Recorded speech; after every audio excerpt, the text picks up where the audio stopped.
I really shouldn't have to explain this again. I'm fast. I'm so fast.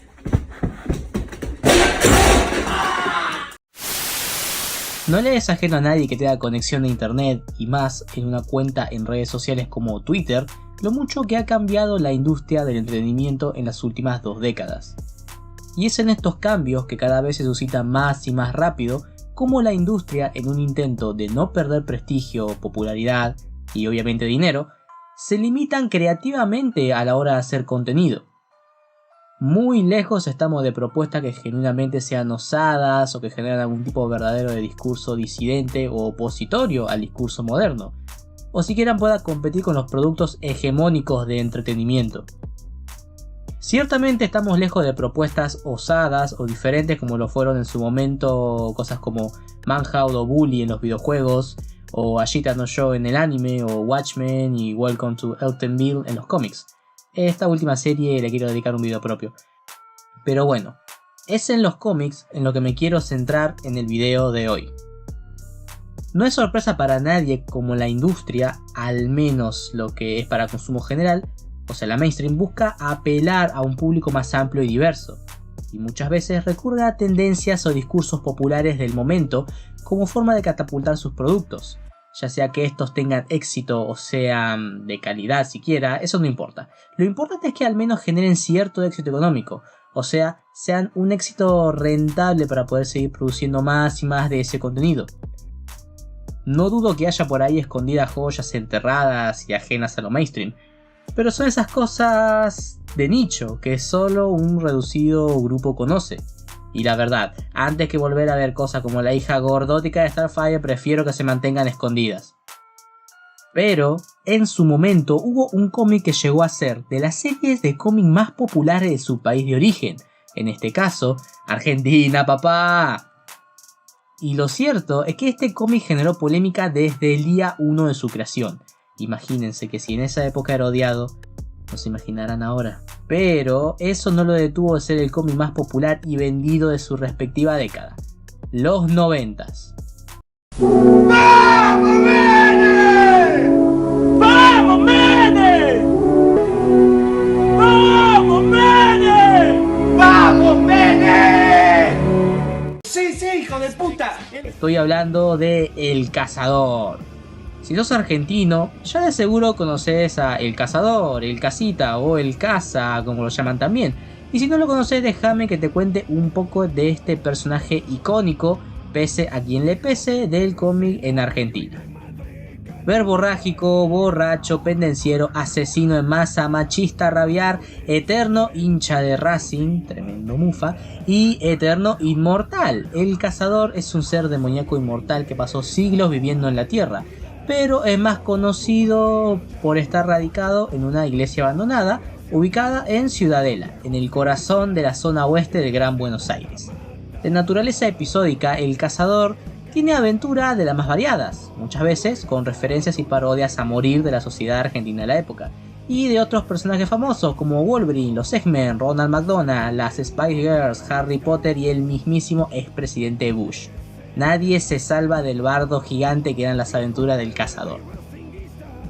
La serie, aunque no lo crean, nació como un personaje totalmente diferente al conocido, siendo en realidad una serie de cómics más seria llamada Hunter, y era más sobre un detective ex militar devenido en un vigilante nocturno al estilo de The Punisher.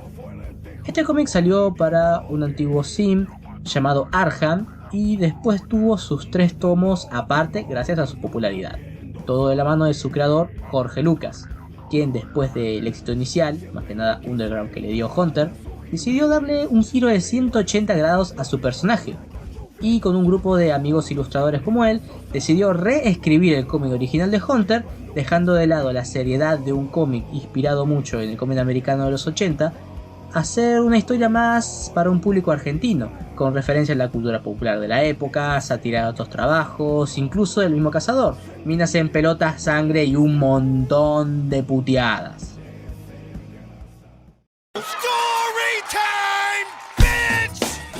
Yo cuando descubrí esta cosa tendría unos 6 años, posta, y recordaba lo mucho que me gustaba viajar con mi viejo a Capital.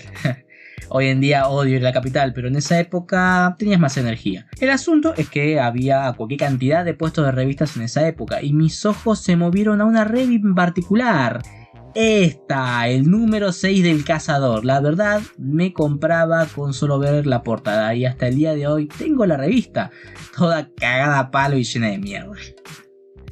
Lo gracioso es que mi viejo conocía la revista y me decía que mis primos mayores tenían esta revista y él accede a comprármela sin ningún tipo de problemas. O sea, padre del año. Y cuando abrí estas páginas, fue como tocar el cielo con las manos. Toda la mierda que hoy en día nos dicen que está mal, toda en un solo cómic. Lo habré leído unas 10 veces en el trayecto a casa y otras 10 cuando llegué a casa. Y un recuerdo muy grato de mi infancia es verlo llegar a mi viejo del laburo y trayéndome un pilón de revistas para mí. Algunas todavía las conservo. La verdad, gracias viejito, te quiero mucho. Pero grande fue mi sorpresa cuando me enteré que este cómic era en realidad la tercera edición de la saga. Una estrenada a principios de los 2000. Y que tristemente no duró mucho debido a que no podían costear el material de impresión debido a la gigantesca crisis que los argentinos vivimos en el 2001. Esta edición tuvo un total de 22 números. Pero tenía todo un mundo de historietas de la segunda edición de los 90, que es la más popular y reconocible hasta la fecha, y que consta con la friolera de 65 números editados, más un par de trabajos derivados del mismo Cazador. Si se están preguntando, sí, la primera edición fueron los cómics de El Hunter. Existió una cuarta edición lanzada a mediados del 2010, pero no hubo éxito en cuanto a la editorial para ayudar a despegar el proyecto, constando solo de 2 tomos. ¿Y de qué se trata esta super serie? Lo crean o no, tiene una historia inicial de fondo, una genuinamente muy interesante. El Cazador, cuyo nombre verdadero nunca es revelado, es el hijo de un mercenario alemán y una mujer nativa de una tribu de caníbales. Después de ser concebido, el Cazador volvió a Europa con su padre y no volvió a América sino muchos años después, ya como adulto. El Cazador era originalmente un expedicionario que había venido al Río de la Plata en una expedición junto a Juan Díaz de Solís en busca de tesoros. Después de ocasionar una serie de disturbios en los fortines, es desterrado junto a una banda de rebeldes acusados de masacres y canibalismo, adquiriendo el nombre de El Cazador de Almas. Luego de ser desterrado, él y su banda durante semanas se dedican a destruir y saquear las tolderías vecinas para sobrevivir, al mismo tiempo que tortura despiadadamente a los indígenas que se cruza en su camino. El asunto es que después de un saqueo en una aldea, uno de los nativos le implora por su vida y le dice que si lo deja vivo, él los guiará a una tierra donde abunda el oro y demás recursos valiosos. El Cazador decide seguirle el juego y durante semanas comanda a su ejército a esta tierra prometida, solo para terminar cansándose y ejecutar al nativo por haberle mentido.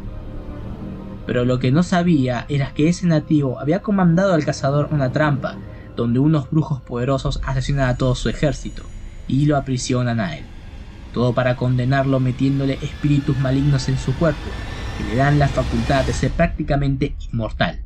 No sin antes maldecirlo quemándole una cruz en la frente, el mismo método de tortura que usaba con sus víctimas, con la distinción de invertir la cruz, dándole un doble estigma a su maldición. Y hasta acá termina toda seriedad que tiene la trama. La verdad es que este concepto me encantó, pero contrastaba mucho con lo que vendría más adelante en la historia, o mejor dicho, en la vida del Casita, que se transformó a partir de ese momento en un ser errante que vivió siglos, habiendo peleado en guerra, golpe de estados, derrocando monstruos, evitando el apocalipsis y al mismo tiempo de ser él mismo el causante de muchos otros problemas para el resto de seres humanos.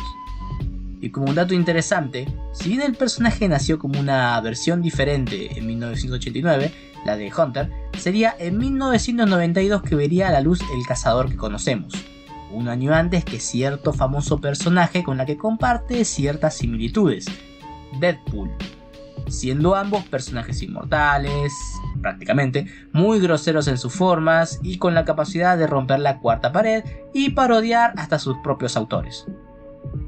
Y hablando de autores, el creador, Jorge Lucas, si bien fue el creador del personaje, así como el que puso el diseño, fue él y su grupo de amigos de la época quienes se encargaron de darle esa caracterización tan particular al caza, siendo estos ilustradores emblemáticos como Claudio Ramírez, Mauro Cassioli, Renato Cassioli y Ariel Olivetti. Originalmente este grupo de amigos compartían aficiones en común, como lo era la música pesada de la época, como Danzig o Motorhead, y al mismo tiempo que eran fans acérrimos de novelistas como Lovecraft y Edgar Allan Poe. Al mismo tiempo que para los primeros trabajos, que eran en blanco y negro, se notaba una clara influencia del cómic Lobo, sobre todo el de su etapa con Simon Bisley. También trabajaron otros jóvenes autores que después pasarían a ser grandes dibujantes, como lo es Fernando Calvi, Omar Francia y Walter Taborda. Pero lo más constantes durante las 3 épocas del Cazador siempre fueron Jorge y Claudio. Nombrar las 1001 cagadas que hizo el Caza durante su vida en la segunda y tercera edición daría para un video de 1 hora, pero creo que estas son las más graciosas. Todo para que vean el contraste de la época con la actual y cómo se podía prácticamente hacer humor con cualquier cosa. El Cazador, segunda época, número 1 al 8. Los primeros números del Cazador y los más emblemáticos. Es fantástico, blanco y negro. Todo, se puede ver el detalle del dibujo, así como sus trajes visuales, cargado de detalles y referencia de la época, desde bandas hasta celebridades del medio del cómic hasta el mismísimo presidente. Una sátira nunca antes vista y muy divertida de la sociedad y el cómic de la época. En esta, el Cazador funge más como un vengador cristiano ultraviolento, que se moviliza para detener a un demonio que emergió en Buenos Aires llamado Melkor o Melchor, que es el principal enemigo del Caza y de los más emblemáticos.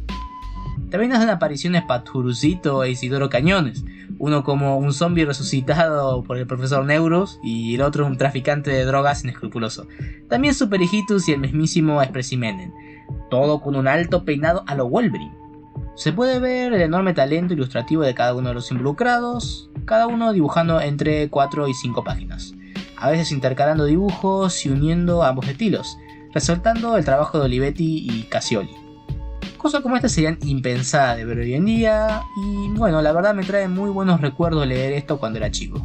Después tenemos El Cazador número 22 a 24, otra vez una historia larga y creo que la segunda más emblemática. Los autores buscan intentar darle algo de continuidad a la serie y darle un aire más serio. Bueno, y qué mejor forma de esto que cagándose en los personajes yankees más populares como lo son Superman y el Capitán América, obviamente sin ningún tipo de autorización. En estos capítulos el Caza con la ayuda de su contraparte, el Hunter, ambos son convocados para ayudar a la galaxia de la invasión de los marcianos, sacados de Marcianos al Ataque, comandados por un maligno Superman que quiere destruir todo a su paso, prácticamente dibujada enteramente por Lucas y Claudio, ellos insistiendo hasta el final con la serie. Otra saga icónica del Casita. Otro tomo, en este caso solo uno, pero el más jodido por así decirlo, el número 41. En esta el Caza se mete con un grupo muy popular de la época, las Spice Girls. Esta siendo un grupo de chicas con poderes que no paran de hablar y decir pelotudeces. La manda un grupo de viejas conchudas de la High Society comandadas por Mirta Legrand y Susana Jiménez para matarlo al Caza. Pero fallan y el Caza y toda la negrada de Fuerte Apache se las terminan en comando. Estoy seguro que este tomo particular no sería el agrado de cierto grupo pudiente de clase media alta que vive en áreas conchetísimas como Núñez o Palermo, y nunca tocaron un cómic en su vida, pero pedirían a grito destruir a todos los involucrados de este cómic.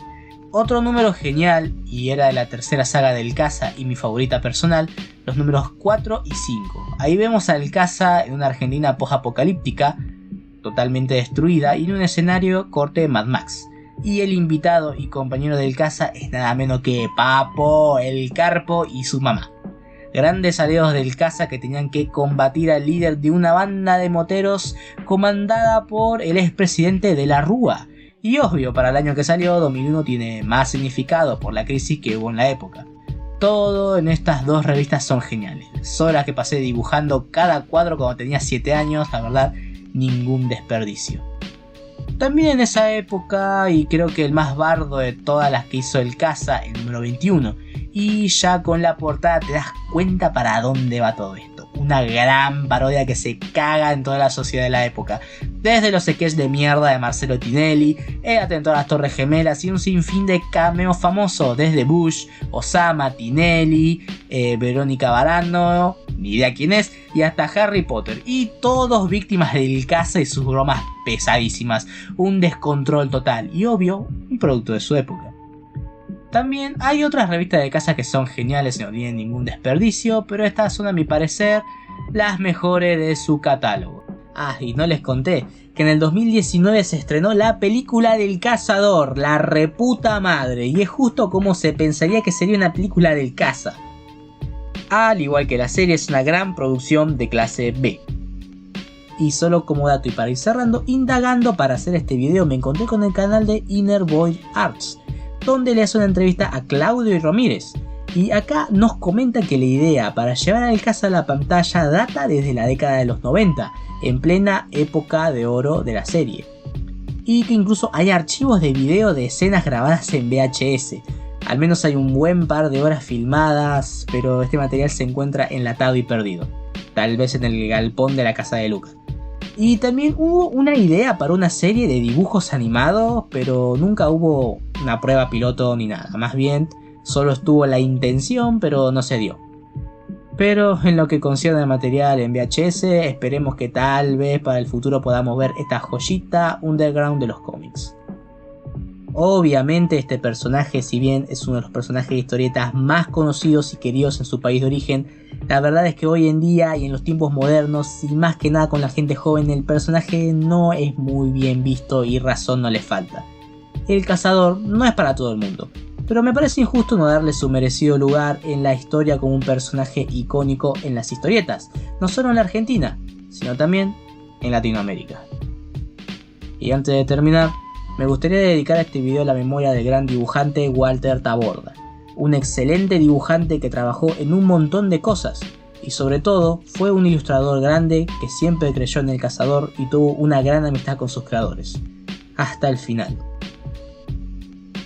Muchas gracias por ver este video, pero antes, dime, persona que está viendo este video, ¿vos leías al cazador cuando eras más chico?